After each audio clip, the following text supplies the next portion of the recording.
Welcome back, everybody. You are joining the House Senate Conference Committee on S.127, the Omnibus Housing Bill, and today is still 29th. Given that stuff. Right. And on our agenda, Madam Chair. Oh, we didn't gave us an. Thank you. On our agenda are several things, actually. One is whatever you want to tell us about your latest offer back to us. Right.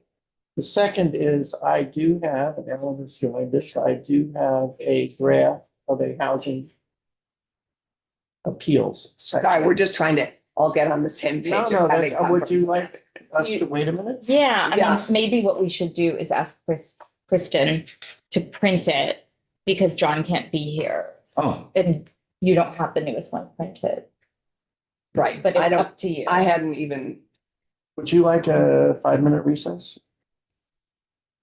we have a list from John Gray, which is what we're trying to all get on the same page with. just what your changes. Yes. Great. And is that what you're wanting here? Mhm. It is helpful. Yeah. Yeah. And with his chip proposal. Okay. So do you want to forward that to Kristen? They're working on posting it and printing it now. Oh, great. I can Okay. do it. Okay. And I'll let you So know. John has sent it to, My supervisor, Megan, and Okay. she's having it posted. great, terrific. We can either wait to see it or we can start talking through it. Whichever you'd like, or we can talk briefly about appeals, or should we do that at the end? We can talk about appeals. Whichever you prefer.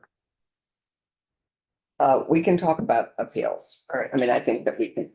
And I'm going to be brief. Ellen is here if there are questions, but I think you will recognize this.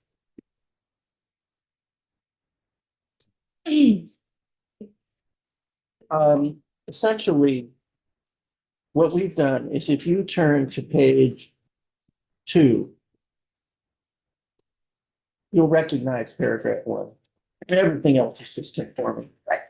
And what it's doing is it's basically saying that people who are appealing municipal decisions have to be either a person aggrieved, they have to be a person aggrieved, and they have to own property in the immediate neighborhood. And everything else is conforming. There was one change at the very last page.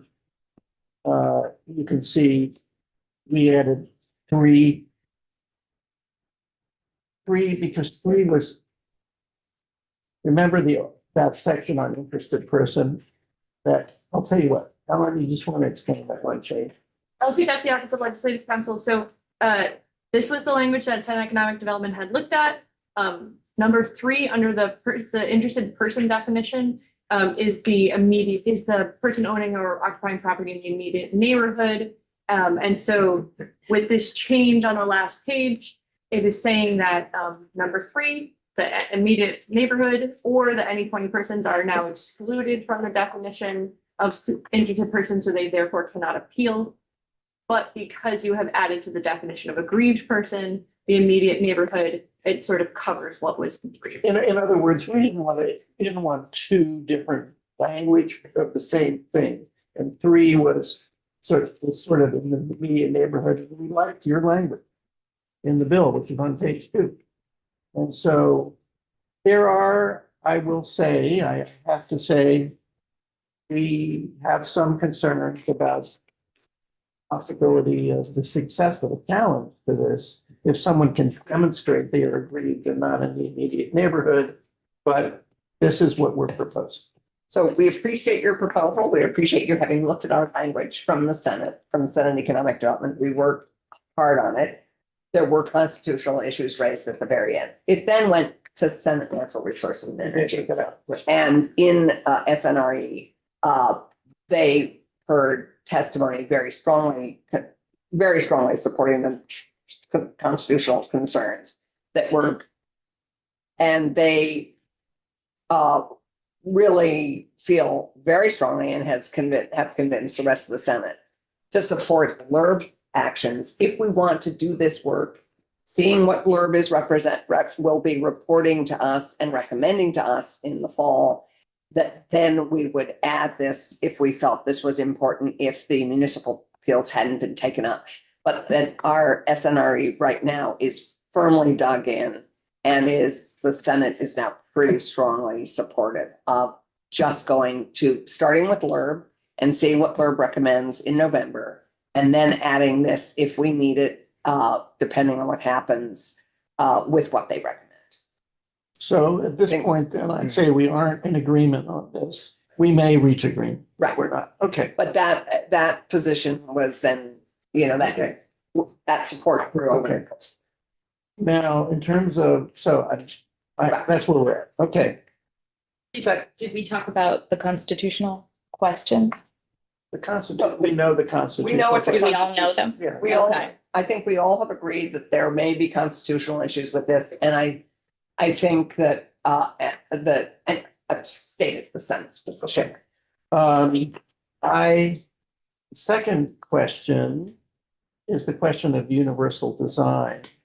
I'm only going to take this up now if Elizabeth, are you in the room? Yep, she's right by. Have you had any conversations? I have. Okay. We are prepared to talk about that now. If you would like, we can wait until after your presentation. I think that there have been a number of conversations that have gone on about universal design with Elizabeth, with Acacia, Mike, and Just talk to Mike. yeah, right. So Yeah, I think Elizabeth, we- why don't you you want to identify yourself? Can I sit up there? Yeah, you can sit up. And I get a witness. State your name for the record. Hi. My name is Representative Elizabeth Burrows. I represent Windsor One, which is Heartland, West Windsor, and Windsor. I'm here to talk about the Universal Design Study. Oops, sorry. So I just got off the phone with Mike DeRocha. Rocher. And so there are a couple of things to just be clear about. I also got the list of the Vermont Access Board members, and that actually confirms to me that the study committee is a more appropriate venue for this, because the Vermont Access Board, it seems to me, looking at the membership, is really composed of Corrections and Institutions Committee members and BGS members, and then the Vermont Center for Independent Law, which is now totally defunct and their office is closed. So They're they're not defunct. I mean, that, I don't think we heard that Vermont Center for Independent Living is defunct. At this- well, their office is emptied out and There's no whatnot. one there. There's no one there. Some dire straits. If that's what we were relying on for people with lived experience, I feel comfortable asserting that we can no longer rely on that as people with lived experience. And my, top layer, these decisions should be made, including people who are going to have to live with the decision as their residences. We're not even talking about BGS and public accommodations. We're talking about where people are going to live. Secondly, just to reiterate the statistic that I keep throwing around, but we have our current housing stock for accessibility is 0.04% of our residential housing stock available is accessible. And at the same time, our homeless population is more than 80% has a physical disability. So forgetting the fact that we live in an aging state. So how are we going to, in any way, address that paradox? The purpose, there are a couple of purposes of the study committee. They are not so that a study could, or a task force, they're not so that it could just happen and then go out into the ether. It's actually backwards designing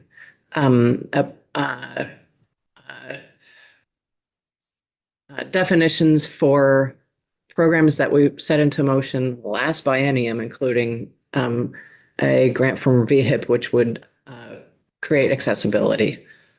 When at the housing conference in October, November, whenever it was, I asked Sean Gilpin what the uptake was for that program. And he said 0, because we had not defined what we meant by that when visibility and or versus accessibility versus universal design. And so that's the first purpose. But the second purpose is, and I think also important, is that every time accessibility, visibility, universal design gets brought up, there are some developers, including legislators, who come and say, this is far too expensive. What are they talking about what do they think they're talking about when they say it's too expensive?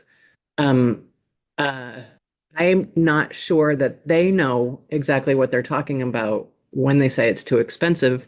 And so part of the reason to have all of the membership of this task force is to, just like with the little kids, not that they're little kids, but to bring everybody in and have them be part of the actual decision-making process so that they can see firsthand that it is not a cost center. It is actually a benefit add for when you're doing design, when you're contemplating these features, defining whatever the features specifically are. The next purpose is, I'm pointing to Chad because VHF, what's that? Conveniently located. It's right here. But we, Chad Simmons and Mara and I last biennium had talked about codifying what VHFA already requires, and there are some other agencies that already require it, but they mirror the HUD requirements using HUD funding. And my concern was that it's a practice, but it's not codified. And so the secondary original purpose was to codify what they already do. Now that we're in this new regime, we don't know where HUD requirements are going to go. So we want to make sure, one of the purposes ultimately is to make sure that at the very least, the HUD requirements are codified in our state law so that they remain. My personal goal is not to have it be at this moment, have it be a full-on building code requirement, but to actually have it be a requirement only for new residences that are built using state funding, regardless of how that funding is rated, since we no longer are entirely sure. We could at least be sure that using state funding, universal design was part of the process. Can we pause here? Yeah.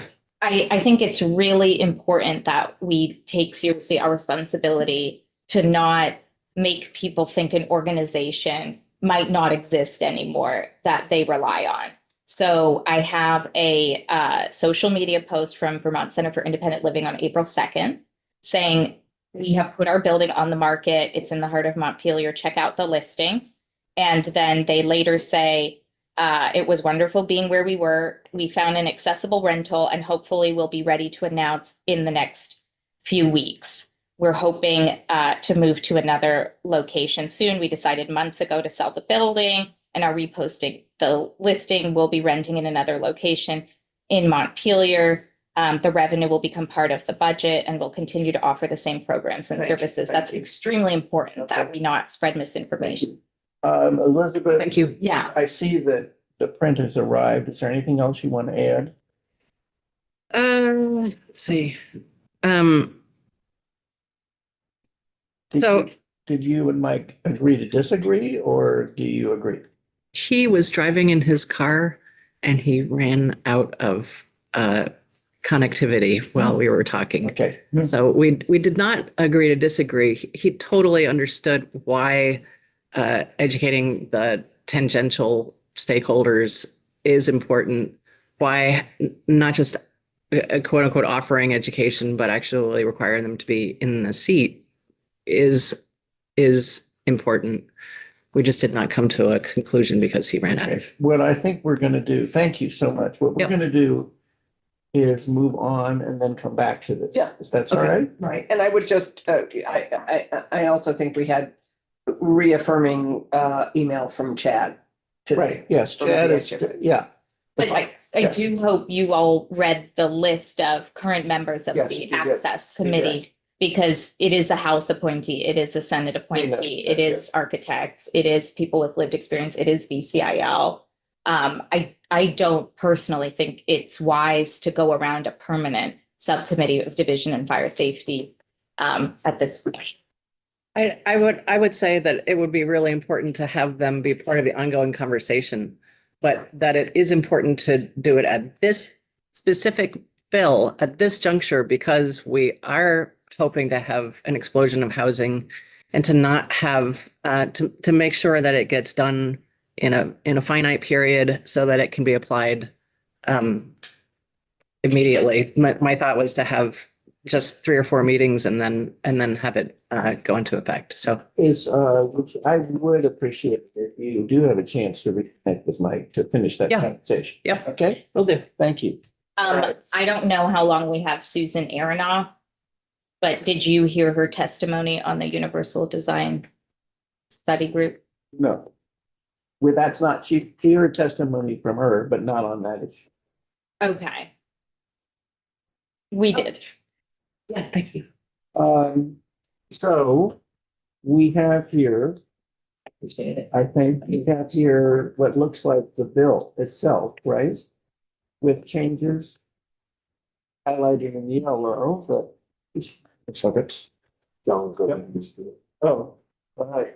John, you want to move back up to the front of the hot seat? You don't want that. Especially, Get out of the way.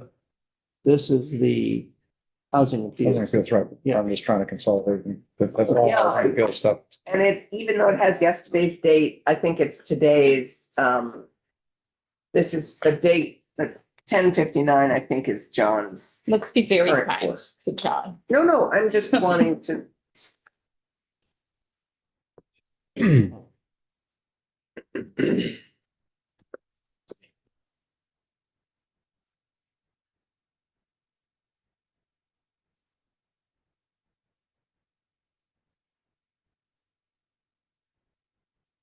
Yikes. Just to let you know, it's room 35 here in. thank you. John, welcome back. John Gray, Office of Legislative Counsel. Did you guys want me to pull something up or just, Yeah. Earlier Why don't we- you pull up our proposal? And then we have Cam's language to look at on the housing.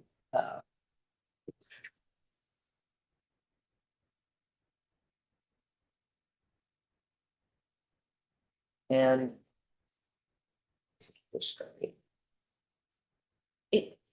It's the infrastructure.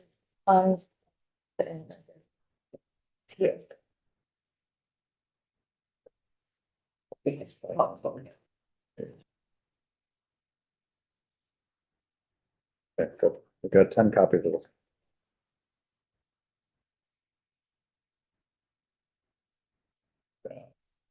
okay. So.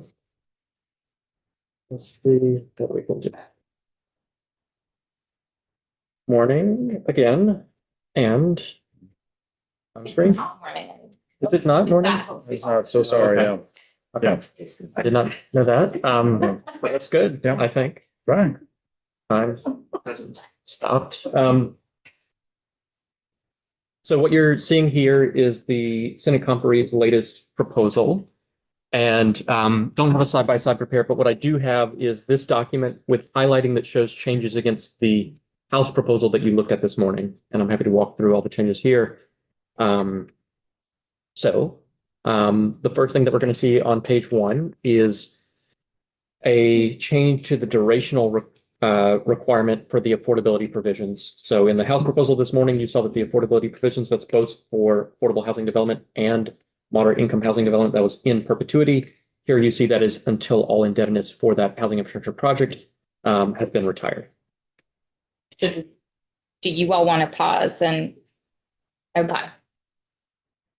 We understand. Okay, I understand. Cool. This may Next. go very well for me. And that's page 3. Yes, on page 3, you're going to see the same change. We have to pick it up in 2 places, right? Because you have both affordable housing developments and moderate income housing developments. So same durational requirement till all indefinite retired. If I may, John pointed out to us when we were drafting that nothing stops it from continuing to be affordable. After that, You understand. expire. Right. Next piece is we come to the housing infrastructure agreement. So that's section 1909. I'll give you a page number in a second. Page 7. Yeah. So the point of contention here has been this subdivision 4 that you see on line 14. And this in the House proposal related to, bona fide domicile. On the Senate proposal that we saw yesterday, it was ensuring that no housing unit would be offered as a short-term rental for the same duration, that duration of the indebtedness. What you see here is moving toward the primary residency requirement, but it has different durational requirements. So if the housing unit is sold for owner occupancy, it needs to be initially offered exclusively as a primary residence. So that first sale would be for the purposes of a primary residence. If, however, it's sold as rental housing, that's to be offered exclusively as primary residence until all indebtedness has been retired for that project, and that can be satisfied by biennially providing a landlord certificate or homestead declaration as appropriate. So distinguishing between owner occupancy and that rental housing. In the owner occupancy case, the durational requirement is initial offer. And then for the rental housing piece, it is for the duration of the indebtedness until that indebtedness is retired. But the thing to note, of course, conceptually, is that this is broader than the former Senate proposal related to short-term rentals. This is about primary residency, right? Right. So that is the update to subdivision Any 4. questions there? Everybody get it? Okay. It's also the only way we have to enforce something like this at this point. Okay. Next, we go to the but-for test. And what you see here is a carve out for affordable projects. So those folks that are seeking the affordability criterion, they wouldn't have to go through the but-for test. It would otherwise exist for your standard flow projects, BEPC, to review each application other than those satisfying the affordability criterion to determine whether they serve the site. Could you go back to that? Could you explain what the proposal is here? Well, I think that we felt that if the project was fulfilling the affordability and moderate criteria under this for these projects, that they would not have to be subjected to the but-for test. That is the but-for test. And states is- we looked at, like Minnesota, which we Right. sent you. So we did look into other states that have a but-for test, and we often on Ways and Means looked at Minnesota for their sake of Right. clarity, and the offering affordable housing is the good. That's the public good that is satisfied with our investment. It's kind of sweetening the pot, move Yeah. those Yes. those Well, that's what we're projects trying to do towards is affordability. incent a public good, which is incent more affordable permanent housing. Okay. Understand your proposal. All right.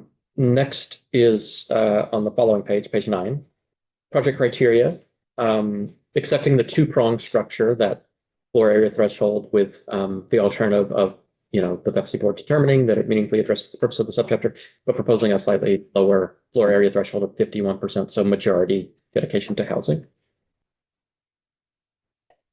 The next piece is probably the following. Yes, very bottom of the next page, page 10.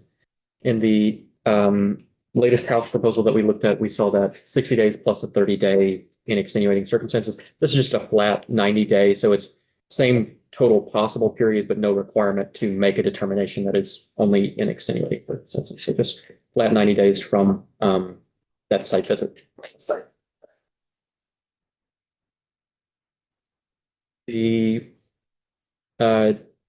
You'll see some conforming changes here in just what requirements have to be met for BEPC approval. So picking up that the but-for test is not a requirement for those affordable projects, right? But the real substantive difference you're seeing here, difference of opinion, is on line 9. the proposed CHIP final application date is the end of 2035. And there's a section later I'll come to where I need to update a date to reflect this. There's something that you don't see here is the removal of the limit, right? There used to be a subsection H, your $40 million limit. No limit included in the Senate proposal. The next pieces we can jump to are the increment retention percentages, which are all the way down on page 15. And what you're seeing is the House proposal has been 65 for your standard, the latest House proposal has been 65% for your non-affordable track, and then 80% for your affordable track. The Senate proposal is to maintain that 15% gap, so trying to maintain the same incentive to bump up to affordable projects, but doing 75% for your standard projects and 90% for your affordable. It went up. Yeah, right. Okay. Next change is relatively minor, and I'm going to pick up the thing that I missed. It's in the information reporting section. Yes, on page 20, you don't see a highlight because I missed this, but Dr. Hartleben helpfully pointed this out to me. For the Senate proposal, this would be on or before January 15th, 2035. So I just need to look at it. Sorry, which page? I'm on page 20. This is just the final evaluative report that assesses how well the program went. I forgot to pick up this final date change in moving the sunset for CHIP to that end of 2035. So Right, and C, line 4. Yeah, so you're proposing that's 2035 exactly. That's my mistake. It's just a mistake the other way. with the expiration of the, Exactly. yeah. Exactly. We're talking about stability. We thought better be consistent. So that's the report, not the expiration. So you're saying there'd be no 5-year report. This doesn't include a 5-year check-in. I don't know that, I don't think it was an active item. We will get annual check-ins from Pepsi. This is sort of how we feel. I think that the end, and particularly with the additional information you've asked for in terms of what's working, what's not working, we felt annual reports were sufficient. Okay. Yes. I see you giving them 2 more weeks. Yep. A rulemaking guidance moved from that issue guidance by November 1 to November 15th of this year. Other changes. Any reason why? Can't have a heart. I don't know. I mean, Sort of when, Be consistency. good just to explain why. Yeah, I'm actually not sure why we changed the date, but I think we felt it gave us a little bit more time. I think we want them to get the rules right. We heard about how often they meet. And if those become public on January 1st, this should give us sufficient time. While people are usually finishing things up before the holiday season, a lot of what we do is November 15th for that reason. It's a more standard time that we use for asking for reports. And it's not rules, it's guidance. Right? I know. Okay. But also, as we all know, if we want things drafted in the second year, we need things early enough for lunch council to actually draft them. Our deadline is, I believe, December 1st. It wasn't fast. Our deadline's much earlier. What Yeah, would send you? it to- Oh, it is? I just want to point out that none of us discussed this morning the membership of BEPC on page 25. So it sounds like you were in agreement. Yeah, we still agree with it. Yeah. I think you Okay. agree. Yeah. Yeah, we Yeah. agree. Right. We agree With that the it's 3 non-voting. Right. Non-voting. Oh, great. Okay. We think it's their opinion. The last changes here are going to be on the final page 26. It's section 27. So what you don't see is the removal of the houses, section 27, which was the TIP district sunset. So that's removed in this proposal. And in its place, although not conceptually in its place, but just literally in the same place in the bill, you'll note that earlier, and I should have flagged this as we were going through, in section 1908, we talk about the size of the housing development site. Right. You guys didn't want to include, the House did not want to include immediate contiguous parcels. The Senate accepted that, but was asking Betsy at the end of this year to come back, just considerations for amending that definition of housing development site, including a recommendation on whether appropriate to include immediately contiguous parcels. That is the extent of what I have to share, and if I can leave the room, I would love to do that, but let me know if you need me to stay. Well, I think you have done a great job and we're very good. We should break. Yeah, I can, Your time, Oh, yeah, what's your time like for the rest of the day, or do you know? I mean, the three of us need to sit down and. yep, if you guys want to email me or text, I'm assuming this is going to keep going for some time, so. So they want to, I think. Oh, okay. No, what I think we want to do is recess. I want to move this along. Mhm. So I want to recess now I can- and go back upstairs or whatever. Oh, Can yeah. you reserve us? That's the room on the messy. And then, And then you have a doctor's appointment. yeah, well, I have to Can you be leave at back by 20. 1:30? No, he's seeing me at 1:20. So theoretically, 30, I'd be back by We can all 2. show up I'll with be you. back by 2. We'll have an hour. But no, that's not true. On our side, Backup chair. I don't have to be there, Yeah. okay? You'll be chair. Okay. So I think that what we want to do is reconvene after we've Talked. talked. So let us talk. So how long do we? I'm I good mean, for. people need to eat. too, That's where I was. Right? We didn't get supper last night, so, Yeah. and, I'm sure John's hungry as well. Okay, So so why don't Normally, we but- do? Let's shoot for 2 Okay. and, shall we? Okay, you're out of there at 3. 3:30. I'm willing to, depending on how I can delegate my I don't want family. to get you in trouble. Leaving later than 4 will get me in trouble. Yeah, okay. How much trouble? Okay, we are in recess. Okay, let's go.